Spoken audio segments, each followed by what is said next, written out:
Vaxtınız xeyir. Bu gün 8-ci sinif Azərbaycan dilindən kursa qəbul üçün nəzərdə tutulmuş suallara nəzər yetirəcəyik. İlk sualda bizdən səhvi soruşur. A variantında tələffüz şəkli doğru olduğu üçün doğru yazılıb. B variantında uzanma yoxdur və ona görə yanlışdır, yanlış da yazılıb qarşısına. Məkan sözü olduğu kimi qalan bir sözdür və doğrudur. Bənövşə sözü köhnə qaydaya əsaslanaraq verilmiş bir tələffüz formasıdır. Burada bu düşməməli idi. Yanlışdır və yanlış da yazılıb qarşısına. Y variantındakı sözdə isə ilk səs uzun tələffüz olunur. Amma göstərilməyib və qarşısına doğru yazıldığı üçün yanlışdır. İkinci testdə ismi xəbərli cümləni istəyir. İsmi xəbər adlandırdığımız xəbərin adların sualına cavab verməsi, fe'li xəbər isə fe'lin sualına cavab verdiyi hallardır. Nə edib gəlib? Fe'li xəbər. Bilirdim, nə edirdim? Fe'li xəbər. Dağıtdı, nə etdi? Fe'li xəbər. Köçdü, nə etdi? Fe'li xəbər. Dəyərlidir, necədir? İsmi xəbər. Növbəti testdə səhv istəyir və nəzər yetirməlisiniz əsas tərəfə. Əsas tərəf adlarla ifadə olunarsa ismi, məstər fe'l sifət fe'li bağlama ilə ifadə olunarsa fe'li birləşmədir. Eşitmək məstər, fe'li birləşmə.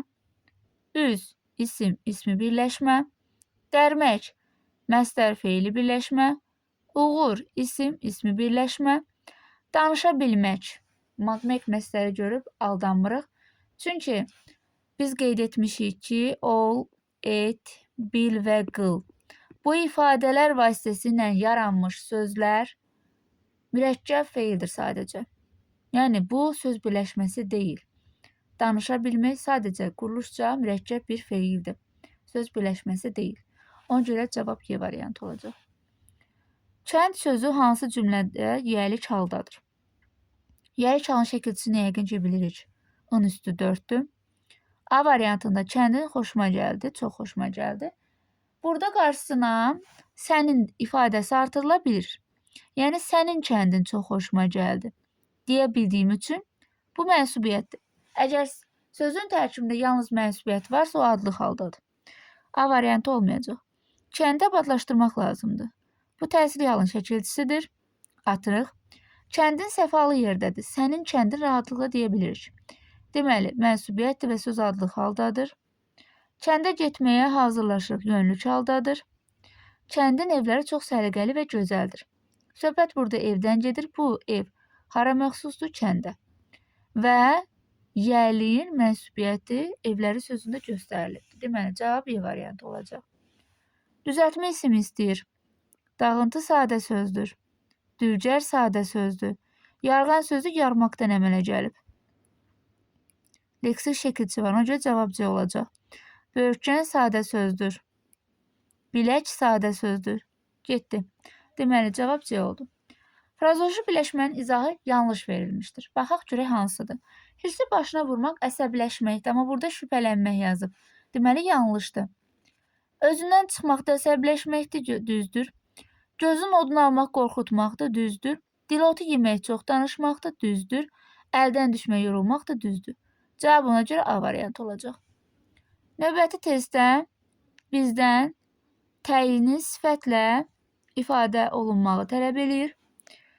Döymə taxta qapımı, döyməyim dəmir qapını. Taxta sözü necə qapımı döymə? Taxta qapımı döymə. Yəni, təyinin sualına cavab ver. Amma taxta nə də dəmir sifət deyil. Çünki onlar ayrılıqda ismin sualına cavab verir. Nə taxta, nə dəmir. Cümlə və birləşmə daxilində sifətin sualına cavab verdiyi hallar onun sifətləşdiyini göstərir. Amma yenə də isimdir. Bizdən isə sifət istəyir. Oxuduğum kitablar hansı kitablarım? Dıq plus mənsubiyyət fe'li sifət şəkilçisidir. Yəni, bu bir fe'ildir. Götürməyəcək. Görülən iş hansı iş? Yenə fe'li sifət şəkilçisi var burada görülən sözündə. Tərtəmiz olmuşdu isə bir yerdə xəbərdir. Yolda yaşlı bir adam mənə yaxınlaşdı. Yaşlı sözü necə adam yaxınlaşıb? Yaşlı. Yaşlı sözü sifətdir. Deməli, doğru cavab D olacaq. Gələnlər qəfildən dəmir darvazanı döyməyə başladı. Necə döyməyə başladılar qəfildən? Bu zərfliçdir. Bu olmaz. Dəmir ifadəsi bayaq qeyd etdiyim kimi material adlarından biridir ki, hansı ki cümlə daxilinə sifətləşir, amma sifət deyil, isimdir. Ona görə Y də olmayacaq. Doğru cavab D variantıdır. Müəyyən miqdar sayı istəyir. Konkret miqdar olanı axtarırıq. Bir qədər qeyri-müəyyən, azacıq qeyri-müəyyən, çox qeyri-müəyyən, xeyli qeyri-müəyyən. 50 isə konkret miqdar bildirir. Amonim sözləri tələb olunur. Diqqətli olmalısınız nədən? Nəfis sözü digər versiyası var, yəni ilsiz yazılan bir versiyası. Nəfs tamahdır, ilə olan dadlı deməkdir. Və bu bir hərfinə görə fərqlənən söz olduğu üçün amonim yox, paronimdir. Həmçinin B variantında xeyrin ilsiz yazılanı var. Mənası yox deməkdir, ilə yazılan isə fayda deməkdir. Olmaz, paronimdir yenə. Odla kitab isə ona görə götürülməyəcək ki, bu sözlərin bir mənası bizə məlumdur. D variantında sənəd ona görə olmayacaq ki, bunun tığla yazılan versiyası var və peşə mənası verir. Yenə paronimdir, amonim deyil. Y variantı isə ona görə götürüləcək ki, kürü sözünün iki mənası var. Bir təmizləmək, bir balığın içərisində olan yumurta, kürü, top isə bildiyimiz voleybol və ya futbol topu, bir də mərmi mənası var. Ona görə cavab Y-dir. 36-da səhvi istəyir, azaltma dərəcəli sifətlərdən yanlışı seçirik. Soft şəkilçisidir, azaltma yaradıb, yalnız şəkilçidə azaltma yaranıb. Ala söz vasitəsilə azaltma yaradıb, açıq söz vasitəsilə azaltma yaradıb, amma düm çoxaltmanın göstəricisidir və azaltma istədiyi üçün yanlışdır. Keçək mətnə. Mətndə gördüyünüz kimi balaca bir qızcığazdan danışır, hansı ki bu qız kasıb bir ailədə böyüyüb, pulu yoxdur, amma mağazada gördüyü gəlinciyi çox xoşuna gəldiyi üçün onu almaq istəyir. Amma pulu çatmadığı üçün ağlayır və satıcı bir xanım ona o gəlinciyi hədiyyə eləyir. Mətn ideyası isə bundan ibarətdir ki, ideya yəni nədir? Bizə çatdırılmaq istəyən bir fikir. Bizə aşılanan, belə deyək, nədir burada? Oyuncaqlar uşaqların ən sevdiyi əşyadır. Yox, bu bizə aşılanmır, yəni tərbiyə olaraq verilmir. İnsan başqasını sevindirəndə əsl xoşbəxtliyi hiss edir. Bəli, bu gördüyünüz kimi ideyadır. Yəni orada qızcığazı sevindirməklə özləri də çox sevinmiş olur və nə qədər savab qazanır. Varlı insanlar kasıblara kömək etməlidir deyə bir bizə fikir çatdırmır. Yəni belə bir hər kəsin boynun borcudur deyə bir şey deyil. Belə bir məlumat da ötürmür bizə. Uşaqlar mağazaya getməyi sevirlər. Bu da bir ideya ola bilməz. Etdiyin yaxşılığın əvəzinə həmişə tələb edilməlidir. Bu da olmaz. Amma insan başqasını sevinir, əsl xoşbəxtliyi hiss edir. Bəli, bu bir doğru bir fikirdir. İdeyadır. Qoyulubdur mətnin üzərində. Növbəti test yanlışı istəyir. Qız vitrindəki gənciyi bəyənmişdi, doğrudur. Qızın əlindəki oyuncaq alma kifayət qədər pulu vardı, yanlışdır. Saççı qız sevindirmək üçün oyuncağı ona verir, doğrudur. Qız oyuncağı qəbul etmədi, yanlışdır. Qız oyuncağı atasının verdiyi pulu aldı, doğru yazılıb, yanlışdır. Çünki pulu çatmırdı almağa. Növbəti testə baxaq. Üzərində rəqəm yazılmış ifadələrdən doğru mənasını müəyyənləşdirin və mətndəkindən fərqli mənada işlədin. Deməli, burada ilk öncə varlı ifadəsi qeyd edilib və burada həqiqi mənadadır. Mətndə testdə isə məcazi kimi göstərilir, ona görə 1 olmaz. 2-də isə tərəf getdi kassaya tərəf. Həqiqi mənadır. Burada həqiqi göstərib, amma cümlədə də həqiqidir. Bizə məcazi lazım idi, olmaz. Maraqla baxmaq həqiqi məna daşıyır. Burada isə məcazi göstərib, yanlışdır. Daha sonra kədərlənməsi həqiqi mənadır. Burada göstərib həqiqi, amma cümləndə yenə həqiqi də verib, yanlışdır.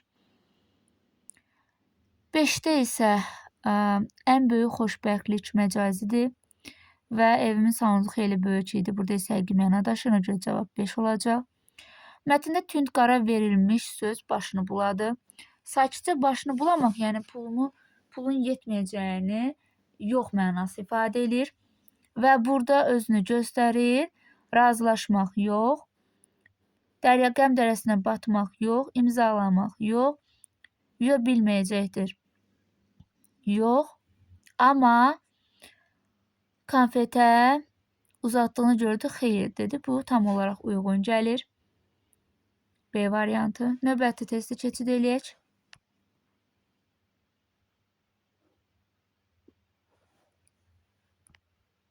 %41-də isə plan bəndi olmaz deyir. Oyuncaq mağazasında qarşılaşma, bəli. Həmin oğlan balaca qızla qarşılaşır. Satıcının etdiyi yaxşılıq düzdür. Qızın bəyəndiyi gəlincik düzdür. Qızın kədərlənməsi düzdür. Amma oyuncağın hazırlanma prosesi, belə bir şeydən söhbət açılmır. Orada hazırlanma prosesi ilə tanış olmuruq. Mətnin sonuncu abzası 2 abzasdan ibarətdir. Digər abzasın ilk sözünü müəyyən edək. Baxın. Sonuncu abzas buradır. Və qız bunu eşidəndə çox sevindi. Xeyli sevindiyinə görə gözləri dolur. Gəlinciyi qucaqlayıb mağazadan çıxır. Atası qızına baxaraq deyir ki, insan üçün ən böyük xoşbəxtlik başqasını sevindirməkdir. Beləliklə unutmayaq ki, həqiqi xoşbəxtlik insanın etdiyi yaxşılıqdan doğur. Həmişə yaxşılıq etməyə çalışın cümlələri var. Burada sırf bura qədər, atası qızına dediyi bu ifadəyə qədər bir abzasdır. Növbəti isə fikir versinizsə yekun vurulur. Bu isə növbəti abzasdır. Yəni, konkret gəlinən mətndə nəticə nədir? O göstərilir. Və ona görə cavab beləliklə başlayan cümlə olacaq ki, o fərqlidir. O da D variantındakı olunub. Növbəti testə baxaq. Deyir, satıcı qıza aid deyil. Əl açıq insan idi, mehriban idi, səxavətli idi, əl açığın sinonimidir, xeyirxah idi, amma simit deyil. Simit xəsiz deməkdir, yəni kiməsə nəyisə qıymayan insan, amma burada satıcı qız əksinə qıza gəlinciyi hədiyyə edir. Rum rəqəmi ilə yazılmış, rum rəqəmi olan hansı abzasda, elə bir ki, abzasına əlaqəsi olmayan cümlə axtaracaq. Gəlin baxaq. Varlı bir kişinin oğlu oyuncaq mağazasına gəlmişdi. Oyuncaq mağazasının yaxında yeni bir park salınmışdı. İnsanlar da istirahət edirdilər. O mağazadakı rəflərə diqqətlə baxır, bəyəndiyi oyuncağı seçmək istəyir. Mağazada çoxlu müxtəlif oyuncaqlar vardı. Oğlan bir müddət rəflərin arasında gəzir və nəhayət ki, oyuncaq seçir. Onlar götürüb atası ilə birlikdə kassaya gedir. Baxın, burada oyuncaq mağazasına elə bir ki, gələn bir qızdan danışır və orada daha sonra parkdan söhbət açılır. Yəni, həmin abzası uyğun deyil park ifadəsi, ona görə o yanlışdır. Deməli, birinci abzasda parkdan söhbət açılır ki, mağaza yanında park açılıb, bunun aidiyyəti var. Deməli, cavab A olacaq. 45-də cədvəl doldurmalıyıq. Nəticə, qız çox kədərlənmişdi. Səbəb nə idi? Çünki gəlinciyi almağa pulu çatmır, ona görə kədərlənib. Satıcı kassadakı adamla danışdı. Nəticədə nə olur? Nəticədə gəlinciyi satıcı qıza hədiyyə eləyir. Növbəti 46-ya baxırıq. Bir könül sevindirmək 1000 savabdır. Mətnə əlaqələndirib cümlə yazmalıyıq, fikir yazmalıyıq. Deməli, baxaq ki, bunu qeyd edə bilərik ki, məsələn, görürük ki, orada balaca bir qız var, hansı ki, kasıb bir ailədə böyüyüb və onun həmin gəlinciyi, belə deyim, mağazada bir gəlincik görür və gəlinciyi almaq pulu çatmır və buna görə çox kədərlənir, amma ona kömək eləmək istəyən xeyirxah, səmimi, mehriban bir xanım var, satıcı xanım və bilir ki, birbaşa hədiyyəni ona versə qəbul etməmə ehtimalı var. O belə bir yol əl atır ki, mağazada neçənci deyir müştərisiniz, yəni bir dəqiqə,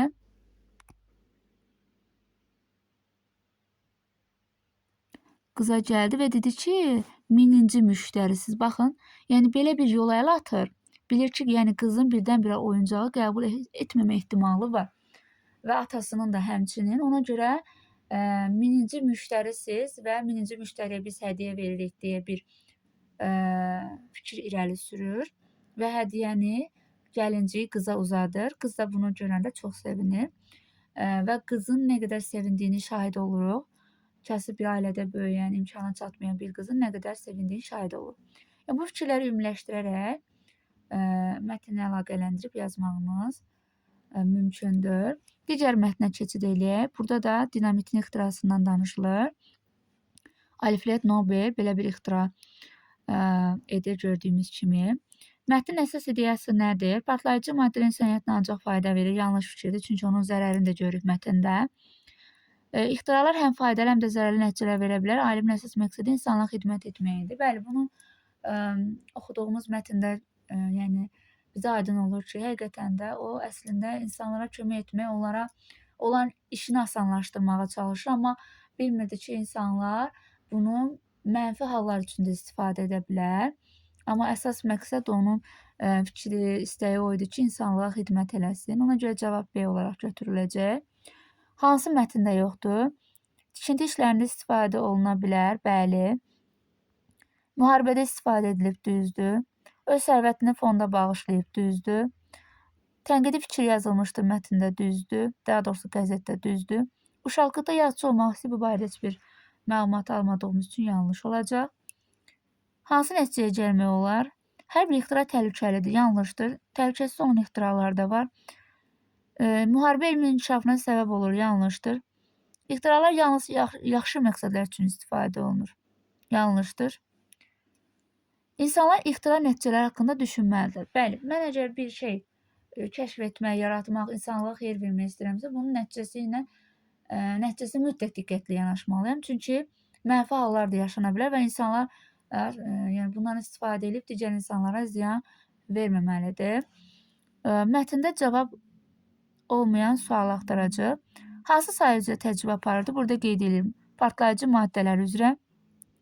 Hansı məqsədlə istifadə olunmalıdır? Sırf tikinti yerlərində, qayaların partladılması və s.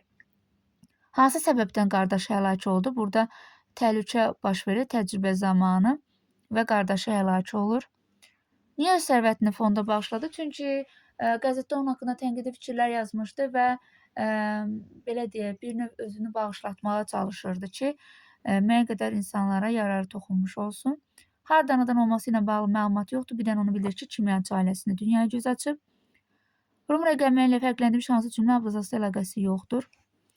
Deməli, Rum rəqəmi 1 burada var. Müxtəlif partlayıcı maddə üzrə təcrübələr aparılıb və bu abzasla əlaqəsi var. Nobel əvvəlcə düşünür ki, maddə yolların, tunellərin, digər tikintilərin işlərinin aparılmasına insana kömək olsun. Sonra dinamit pis məqsədlə istifadə olmağa başlayıb. Bu da yəni abzasa uyğundur. Sonra burada deyir ki, qəzetdə haqqında məqalə görür. Sonra yazır ki, partlayıcı maddənin əsas tərkib hissəsi nitroqlisindən ibarətdir. Bu abzasla əlaqəsi yoxdur. O görə cavab D olacaq. Uyğunsuzluq istəyir. Alfred Nobel ixtiralarına görə heç vaxt peşman olmur. Əksinə peşman olur. Görür ki, və ona görə də fond yaradır. Yanlışdır. Tikinti işlərində istifadə edilmişdir. Bəli, doğrudur. Qəzetdə məqalə yazılmışdı. Yanlış yazılıb, amma doğrudur ki, yazılıbdır məqalə. Səhv istədiyi üçün seçirik. Sərvətini ailəsinə verməmişdir tam olaraq. Bəli, fonda da bağışlanmışdır. Yalnız kimya sahəsinə verilir. Xeyr. Müxtəlif elm sahələri, hər bir elm, ədəbiyyat, sülh sahəsində böyük nailiyyət qazanan insanlara mükafat verirdilər. Üzərində rəqəm yazılmışlardan hansı məcazi məna daşıyır? Burada baxırıq, məşhur ixtiraçı var, realdır. Kiçik qardaş realdır, yəni həqiqi məna daşıyır. İşlərin aparılması məcazidir. 3 məcazidir. Məqalə oxundu, həqiqidir. Mükafat verilsin, həqiqidir. Deməli, işlərin aparılması məcazi olduğu üçün C variantı. Tünd qara hərflərlə verilən ifadə ixtira etdidir. Və nə ilə əvəz eləmək olmaz? Hazırladı, icad etdi, kəşf etdi, yaratdı. Amma bərpa etmə yaradılsın ki, bərpa edilsin. Bu yanlış olacaq. İnsan həyatına təsirini mətnə əlaqələndirərək öz fikirlərimizi yazmalıyıq. Deməli, ixtiralar insanların həyatına müsbət təsir olduğu kimi mənfi təsirləri də ola bilər. Və burada Alfred Nobelin ixtirasının ilk öncə insanların yaxşı məqsədlə istifadə etdiyini şahid oluruq. Müəyyən tikintilərin partladılmasında insanların işini asanlaşdırılması üçün istifadə edilirdi. Amma bir müddət sonra problem yarandı və insanlar bunlardan mənfi pis hallar üçün istifadə etməyə başladı ki, xeyli sayda insanın həlak olduğunu şahid oluruq. və hətta Alfred Nobelin də qardaş həlak olur. Bunlar yaza bilərsiniz. Mətnə aid faktlardan yaza bilərsiniz ki, ən nüfuzlu mükafat Nobel prize yaradılıb. Sonra Alfred Nobel dinamit ixtira eləyib. Kimyaçı ailəsində dünyaya göz açıb. Fond yaradıbdı. Bu kimi faktları yazmaqla fikirləri tamamlaya bilərsiniz. Bu qədər.